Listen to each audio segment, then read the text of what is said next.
अच्छा हमारे वास्ता शरीफ से अभी हम आते हैं कि आप क्या मंशूर लेके आ रहे हो ज़रा नौजवान देख रहे हैं आपके हल्के के लोग सारे यानी दुनिया भर में जहाँ जहाँ हल्का बलोच से लोग हैं देख रहे हैं आपको।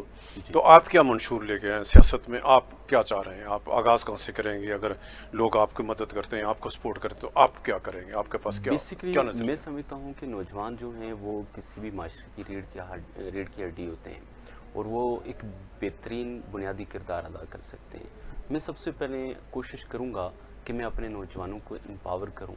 हमारे जो बेसिकली जो नौजवान हैं वो पढ़ लिख के ग्रेजुएट होते हैं, हायर एजुकेशन लेते हैं, उसके बाद उनके पास कोई रास्ता नहीं होता।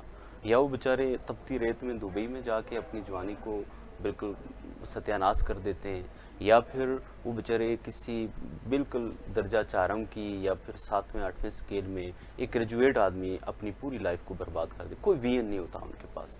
हालांकि एक बड़ी ये सोच दे सकते हैं हमारे हल्के में, एक बेहतरीन तरीके के साथ हम टूरिज़्म को फ़रोग कर सकते हैं।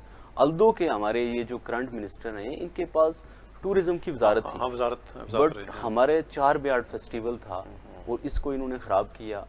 उन अवामी लोगों ने जो वहाँ के एक बेसिकली लोग थे, उन्होंने बड़ी मेहनत के साथ उस फेस्टिवल को मैनेज किया हुआ था, और हमारे इस मिनिस्टर साहब की नालायकी ने उस पूरे ये जानबूझ कर प्रोग्राम उसने को उसको बिल्कुल तहस सुपरटास नहस किया। कर हाँ हाँ, दिया। सुपरटास किया और फिर सारा। उसके बाद बिल्कुल वो बेचारों की जो उम्मीदें थी, वाबस्ता थी नौजवानों की, वो इतने डिसार्ड हो गए, इतना उनको डिस्करेज कर दिया गया है कि अभी आप उनको कहें कि भाई हमने कोई टूरिज़्म के हवाले से कोई बात करनी है तो वो बिल्कुल कहते हैं भाई अभी हमने कोई तो